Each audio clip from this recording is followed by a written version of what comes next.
Hello SC25 batch, আসসালামু আলাইকুম। আজকে আমি তোমাদের সাথে কথা বলবো হলো তোমাদের যেহেতু সামনে এডমিশন অথবা এডমিশন টাইম অলরেডি শুরু হয়ে গেছে বলা যায়। পোলাপাইন অলরেডি পড়ালেখা স্টার্ট করে দিয়েছে এডমিশন নিয়ে। সো এখন যেহেতু এডমিশন টাইমটা শুরু হয়ে গেছে, সো তোমাদের মাথায় এখন কয়েকটা কোয়েশ্চেন আসতে পারে। প্রথমত তোমাদের মাথায় যেটা কোয়েশ্চেন আসতে পারে সেটা হলো যে ভাই আমি এখন কিসের প্রিপারেশন নিব? কিসের প্রেপ নিবা? ঠিক আছে? এরপর দ্বিতীয় নাম্বার তোমাদের মাথায় যেটা কোয়েশ্চেন আসতে পারে সেটা হলো যে তোমরা কোন কোচিংয়ে ভর্তি হবা। কোচিং নিয়ে একটা কনফিউজিং সৃষ্টি হয়, মানে কোচিংয়ের মধ্যে আবার দুইটা টাইপ হয়ে গেছে, একটা হলো অনলাইন আর একটা হলো অফলাইন। সো এখন তোমরা অনেকে এইসব বিষয়গুলো নিয়ে একটু কনফিউজ হয়ে যাও। সো দ্যাট আমি আজকে এই দুইটা টপিক নিয়ে একটু আলোচনা করার ট্রাই করব। সো তুমি চাইলে কন্টিনিউ করতে পারো, শেষ পর্যন্ত ভিডিওটা দেখলে আশা করি উপকৃত হবা। আমি আমার পার্সোনাল এক্সপিরিয়েন্স থেকে তোমাদেরকে শেয়ার করব তোমরা এখন কী করতে পারো আর কি। সো শুরু করা যাক। সো প্রথমে দেখো তোমাদের এডমিশন প্রিপারেশনটা। সো এডমিশন আমরা জেনারেলি বাংলাদেশের ক্ষেত্রে মানে যারা এডমিশন প্রিপারেশন নেয় তারা ৩টি ভাগে বিভক্ত হয়ে থাকে জেনারেলি। তোমাকে যদি এক্সাম্পল দিই, প্রথমত হলো কেউ নেই হলো মেডিকেল প্রিপারেশন, এটাই সবচেয়ে বেশি নেই। দেন হলো তোমার ইঞ্জিনিয়ারিং নেই। এরপরটা নেই হলো তোমার হলো ভার্সিটি প্রিপারেশন। এই ৩টা গ্রুপের আমরা জেনারেলি ফলাফাইন দেখি। এরপর অনেকে আবার তোমার হলো গ্রুপ চেঞ্জও করে থাকে। অনেকে দেখবে তুমি আবার গ্রুপ চেঞ্জ করছে, গ্রুপ চেঞ্জ। ঠিক আছে? সো আমরা জেনারেলি এই ৪টা ক্যাটাগরির স্টুডেন্ট আমাদের দেশে আমরা দেখতে পাই। সো এখন কথা হলো তুমি এখন এখান থেকে কোনটার প্রিপারেশন দিবা? সো আমরা জেনারেলি হলো এইচএসসি যখন আমরা শুরু করি তখন দেখা যায় যে আমরা ম্যাক্সিমামই একটা প্ল্যান ক্রিয়েট করে ফেলি যে আমি আসলে এক্সাক্টলি কিসের প্রিপারেশন নেব, মেডিকেলে নিব নাকি ইঞ্জিনিয়ারিং নিব নাকি ভার্সিটি নিব, একটা মোটামুটি প্ল্যান থাকে। বাট এটা অনেক সময় এর পরবর্তী গিয়ে এইচএসসি লাইফ পার করার পর অনেক সময় এটা চেঞ্জও হয়ে যায়। কারণ হলো আসলে আলটিমেটলি সব কিছু ডিপেন্ড করে হলো তোমার প্রিপারেশনের উপর। কারণ হলো তুমি প্রিপারেশন যদি খুব বাজে থাকে, তোমার যদি বায়োলজি ভালো না লাগে, তারপর যদি মেডিকেল অ্যাডমিশনের প্রিপারেশন নাও, তাহলে আলটিমেটলি তুমি আসলে বেশি ভালো করতে পারবা না, যদি অনেকে ফ্যামিলির চাপে মেডিকেল প্রিপারেশন নেয় আর কি। সো এরপর হলো ইঞ্জিনিয়ারিং প্রিপারেশন। তোমার যদি ম্যাথে উইকনেস থাকে তাহলে ইঞ্জিনিয়ারিং প্রিপারেশন নেওয়াটা একটু টাফ হয়ে যাবে, একটু না অনেক বেশি টাফ হয়ে যাবে। এরপর ভার্সিটি প্রিপারেশনটা এটাতে নিতে হবে, তোমার তো কিছু না কিছু একটা প্রিপারেশন নিতেই হবে। সো সেই হিসেবে কম বেশি সবাই ভার্সিটি প্রিপারেশন নেয়। সো এখন বিষয় হলো তুমি কোনটার প্রিপারেশন নিবা, এটা নিয়ে হলো আমাদের সবসময় একটা মাথায় চিন্তা ভাবনা রাখে আর কি। সো এটার জন্য আমি তোমাদেরকে যেটা বলবো ভাইয়া, প্রথমত হলো তুমি একটু দেখো তোমার প্যাশনটা কিসের উপর, তুমি ফিউচারে কি হতে চাও, তোমার প্যাশনটা কিসে, তুমি মেডিকেল ইঞ্জিনিয়ারিং কোনটা নিবা। ঠিক আছে? এরপর দ্বিতীয় নাম্বার হলো তুমি যে এসএসসি দিছো, এসএসসির উপর তুমি তো একটা জিপিআইডি তোমার আশা করি মোটামুটি হয়ে গেছে। তুমি এক্সাম যখন দিচ্ছ তো তুমি বুঝতে গেছো যে এক্সাক্টলি আসলে তুমি কীরকম জিপিএ পেতে পারো। কারণ হলো তোমার মেডিকেলে কিন্তু জিপিএটা অনেক বেশি এফেক্ট করে। সো এটা আশা করি তোমরা জানো, মেডিকেলের ক্ষেত্রে এটা মারাত্মকভাবে ইমফেক্ট ফেলে, কারণ জিপিএ যদি ভালো না হয় তুমি অনেক বেশি মার্ক কাটা যাবা। ঠিক সেমভাবে ইঞ্জিনিয়ারিংয়ের ক্ষেত্রেও কিন্তু জিপিএটা এফেক্ট করে তোমার হলো পিসিএম এর ক্ষেত্রে অথবা পিসিএমই, এই 4টা বিষয়ের ক্ষেত্রে তোমার হলো জিপিএটা এফেক্ট করে। সো এই বছরের ক্ষেত্রে যা দেখলাম তোমাদের এসএসসি রেজাল্ট মোটামুটি সবার খারাপ হইছে। এটা শুধু তোমার একার খারাপ হইছে না, প্রায় ফুলাফাইনের দেখলাম খারাপ হইছে। সো হয়তোবা এই যে রিকোয়ারমেন্ট আছে পিসিএমের, এটা হয়তোবা অনেকটা কমতে পারে।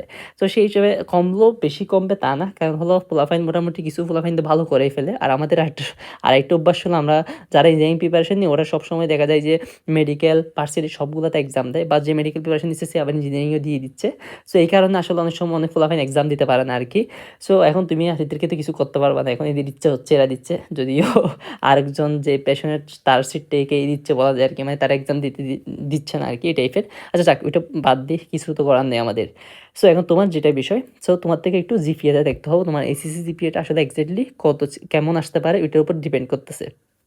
এরপর ফাইনালি যেটা ডিপেন্ড করতেছে বেশিরভাগ, সেটা হলো তোমার হলো বেসিক। তুমি এই যে এসএসসি শেষ করলা, ঠিক আছে, তোমার এসএসসির বেসিকটা আসলে এক্স্যাক্টলি কীরকম, মানে তুমি কতটুকু প্রিপার, মেডিকেলের জন্য বলো ইঞ্জিনিয়ারিংয়ের জন্য বলো। সো ওভারঅল তুমি এটা বিবেচনা করে তুমি তোমার প্যাশনের দিকে এই 3টে বিষয় বিবেচনা করে আগাইতে পারো। অথবা অনেকের ফ্যামিলি কিন্তু পোলাপাইনদেরকে চাপাই দেয়। সো তুমি তোমার গার্ডিয়ানকে একটু বুঝাইতে পারো যে এক্স্যাক্টলি আসলে তুমি সিচুয়েশনটা কীরকম আর কি, তোমার সিচুয়েশনটা এটা যখন তাদেরকে বুঝাবা তারা হয়তো বা তোমাকে বুঝতে পারবে। ঠিক আছে? তাইলে এটা গেল, তাই তোমরা এখন কে কীরকম প্রিপারেশন নিবে এটাতে গেলো। আবার অনেকে কী করে, যাদের একদম এসএসসি প্রিপারেশনটা অনেক বেশি বাজে হয়েছে তারা কী করে গ্রুপটা চেঞ্জ করে ফেলে। সো এটা আমি মনে করি তাদের জন্য ভালো, যাদের হলো এসএসসির সায়েন্সে ছিল বাট হলো প্রিপারেশন ভালো না, তাদের জন্য ভালো। কারণ হলো গ্রুপ চেঞ্জ করে তোমার এখানে হলো কয়েকটি বিষয় এক্সাম দিতে হয়, বাংলা, ইংলিশ, তারপর হলো তোমার আইকিউ। সো এই 3টে সেক্টর ভালো করলে, তারপর জিকে আছে। সো এগুলো ভালো করলে কিন্তু মোটামুটি ইজিলি ভালো একটা সিট গেইন করা যায় বিভিন্ন পাবলিক বিশ্ববিদ্যালয়গুলোর মধ্যে। সো আমি মনে করব আমি বলব হলো যাদের থেকে প্রিপারেশনটা মোটামুটি একটু ভালো না, তারা তোমরা কি করবে গ্রুপটা চেঞ্জ করে ফেলতে পারো যদি প্রিপারেশন যদি ভালো না হয় আরকি। সো এতটুকু গেল। কারণ হলো আমি যখন এডমিশন দিছিলাম তখন দেখলাম যে অনেক পোলাপাইন হলো সায়েন্সের হওয়া সত্ত্বেও ধরো সায়েন্সের পোলাপাইন বাট হলো সে কি করছে আ সে এইসব তোমার বি বা ডি ইউনিটের মধ্যে এক্সাম দিছে বিভিন্ন বিশ্ববিদ্যালয়ের ক্ষেত্রে। তো আল্টিমেটলি অনেকে দেখা যায় যে বিভিন্ন জায়গায় চান্স পায় না। সো সেজন্য আরকি। এরপর তোমাদেরকে আমি আরেকটা বিষয় বলে রাখি সেটা হলো যে ভাইয়া তোমাদেরকে আমি দাঁড়াও আরেকটা পেজে যাই। আচ্ছা, তোমাদেরকে আরেকটা বিষয় কোচিং নিয়ে আমরা আলোচনা করব। তুমি কোথায় পড়বা? এর আরেকটা বিষয় বলে রাখি।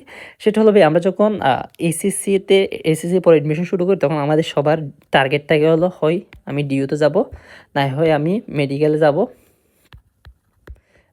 যাব। এরপর না হয় আমি হলো তোমার কোথায় যাবা? তুমি বুয়েটে যাবা। মেডিকেলের বলতে এখানে ডিএমসি টার্গেট করে আরকি পোলাপাইন মানি অনেক বড় একটা স্বপ্ন দেখে। সো এখন ভাইয়া শোনো, বড় স্বপ্ন দেখাটা ড্রিম থাকাটা ভালো।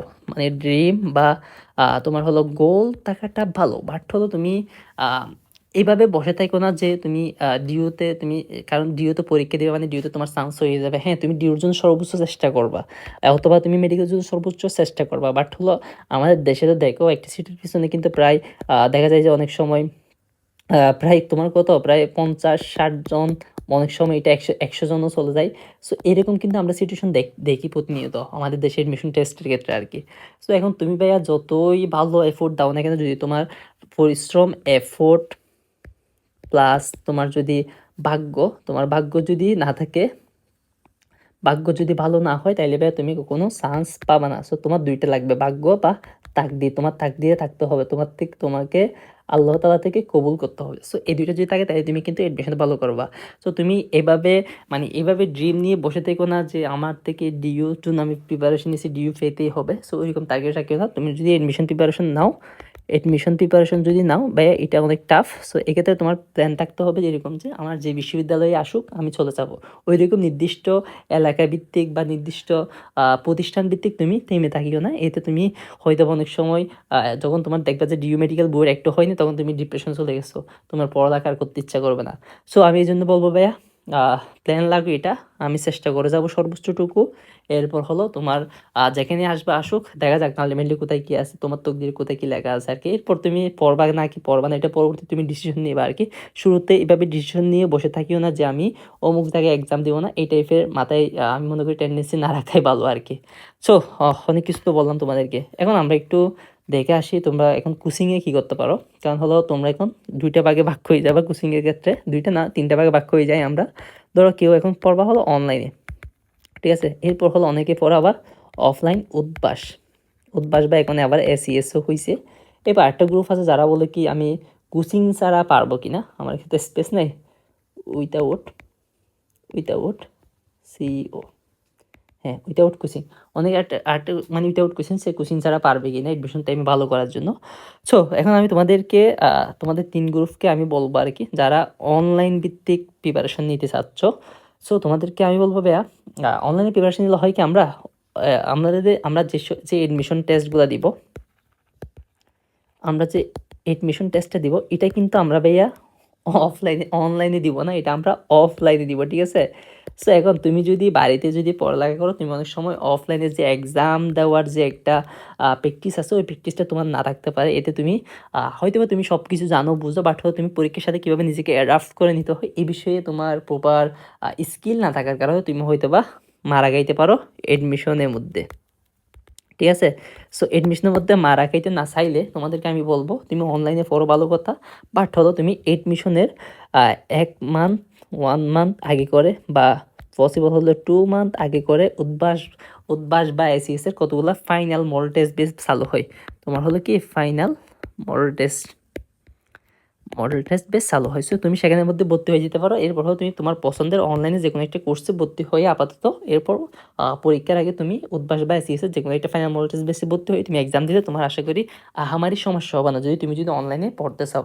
আর আমি তোমাকে রিকমেন্ড করব তোমার যদি পসিবল হয় টাকা পয়সা যদি ভালো থাকে তাহলে তুমি ভাইয়া উদ্ভাসে ভর্তি হয়ে যাও। কারণ হলো বাংলাদেশে মোটামুটি উদ্ভাসই সবচেয়ে বেস্ট। এরপরে আরেকটা বিষয় হলো উদ্ভাসে তোমার হলো র্যাঙ্কিং আসে এক্সামের মধ্যে একটা বাংলাদেশের পুরো বাংলাদেশ থেকে একটা র্যাঙ্কিং করে এরা মেরিট র্যাঙ্কিং। সো এই র্যাঙ্কিংয়ের মাধ্যমে তুমি নিজের অবস্থানটা বুঝতে পারবা। সো এরকম কিছু ফেসিলিটি আছে উদ্ভাসের মধ্যে। আর উদ্ভাসে পড়লে অনলাইনেও এদের থাকে, এরপর হলো অফলাইন থাকে, ২ জায়গায় থাকে।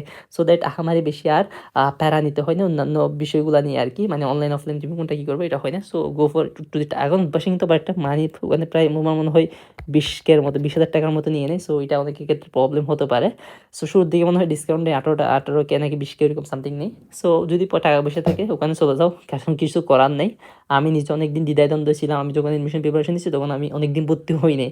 কারণ ভাই এত টাকা এফোর্ড করা একটু টাফ। আমাদের মতো মিডল ক্লাসদের মধ্যে এফোর্ড করা একটু টাফ এত টাকা। সো এইজন্য আমি অনেকদিন ভর্তি হইনি। তো তোমাদেরকে আমি বলব যদি টাকা পয়সা ফাইন্যান্সিয়াল ক্রাইসিস না থাকে তাহলে তুমি ভাইয়া ভর্তি হয়ে যেতে পারো। ঠিক আছে? সো গেল। এখন তুমি তোমার মাথায় একটা চিন্তা আসতে পারে যখন তুমি ভর্তি হবা তখন তোমার মাথায় আসবে যে আমি যে এত টাকা খরচ করতেছি আমি প্রপারলি আসলে আদৌ চান্স পাবো কিনা। সো এরকম বিভিন্ন ধরনের তোমার মাথায় নেগেটিভিটি আসতে পারে, বাট কিছু তো করার নেই, ভর্তি হয়ে যেতে হবে। ওকে, এরপর হলো উদ্ভাসের কথা তো বললাম। তুমি যদি পসিবল হয় তাহলে উদ্ভাসে ভর্তি হলে উদ্ভাস বা এসিএসও মোটামুটি এখন অনলাইন অফলাইনে ভালো করতেছে, বাট আমি উদ্ভাসকে রিকমেন্ড করবো কজ অফ তুমি যদি উদ্ভাসে ভর্তি হও তাহলে তুমি উদ্ভাসের কিন্তু পোলাপাইন বেশি পড়ে, মানে বেশিরভাগ এডমিশন পোলাপাইন উদ্ভাসে ভর্তি হয়। সেই হিসেবে তুমি উদ্ভাসে গেলে একটা বেনিফিট পাওয়া যায়। এসএসসির ক্ষেত্রে ওইরকম না, এসএসসি এখন নতুন লঞ্চ করছে গত বছর এমন হয় সারা বাংলাদেশের মধ্যে এক্সাম নেওয়া শুরু করছে আর কি অফলাইনে। সো গেল এগুলা তোমাদেরকে ২টা বিষয় বলে দিছি। আর তোমার যদি এসএসসি এর ভাইয়াদেরকে ভালো লাগে তাহলে তুমি এসএসসি কন্টিনিউ করে লাস্টে তুমি হলো উদ্ভাসের ফাইনাল মডেল টেস্টের মধ্যে ভর্তি হতে পারো। ঠিক আছে? এখন যারা উইথাউট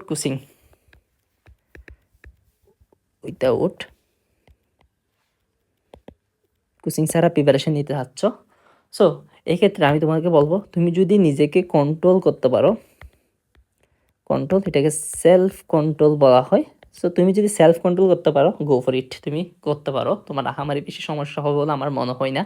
কারণ হলো এখন তোমার হলো অনলাইনে ফ্রি সোর্সের অভাব নেই। ঠিক আছে? ফ্রি সোর্সের অভাব নেই। দ্বিতীয় নাম্বার তোমাদের যেটা বিষয় সেটা হলো তোমার হলো অনলাইনে ফ্রি সোর্স আছে। এরপর তুমি এক্সামের ক্ষেত্রে এক্সামের জন্য তুমি কী করতে পারো, সরসার মতো কিন্তু অনলাইনে বিভিন্ন এখন এক্সামের অ্যাপ আছে, এক্সামের অ্যাপ বা ওয়েব অ্যাপ। সো তুমি এইসব জায়গায় এক্সাম দিতে পারো। এরপর হলো তুমি একটু কী করবা, একটু রিভিশন দিবা। তুমি যখন বারবার রিভিশন দিবা পড়াগুলো তখন কিন্তু আলটিমেটলি তুমি দেখা যাবে যে ভালোই করতে পারবা। মানে আহামরি বেশি প্যারা খাইতে হবে না। তুমি এডমিশন টাইম অত বেশি কঠিন তাও না, যদি তুমি সঠিক মতো পড়তে পারো সব কিছু গুছাই আর কি।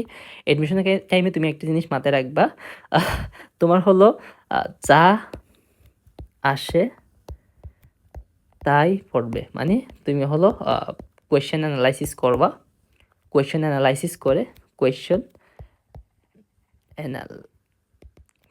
অ্যানালাইসিস করো তুমি। তোমার পরীক্ষার হলে যা আসবে তুমি ততটুকুই পড়বা। এর চেয়ে বেশি পড়তে গেলে তুমি এতগুলো ইনফো মাথায় নাও রাখতে পারো এবং এক্সাম হলে গিয়ে তোমার মাথা ব্ল্যাঙ্ক হয়ে যেতে পারে। সো এরকম তুমি নানা ধরনের প্রবলেম ফেস করবা। সো আমি আজকের ভিডিওটা অত বেশি লং করতেছি না, আমি জাস্ট আজকে 2টা টপিক নিয়ে কথা বলার ট্রাই করছি। আমি নেক্সটে তোমাদের সাথে ট্রাই করব আরও অন্যান্য যে আমাদের এডমিশন রিলেটেড আরও যে প্রবলেমগুলো আছে, এডমিশন রিলেটেড যে প্রবলেমগুলো আছে সেই প্রবলেম নিয়ে আমি রেগুলার দেখি ভিডিও দেওয়ার ট্রাই করবো যদি তোমাদের ভালো রেসপন্স পাই আর কি। সো সে পর্যন্ত ভালো থাকো। আল্লাহ হাফেজ, আসসালামু আলাইকুম। আর ভিডিওটা ভালো লাগলে চ্যানেলটি কিন্তু সাবস্ক্রাইব করতে ভুলবা না।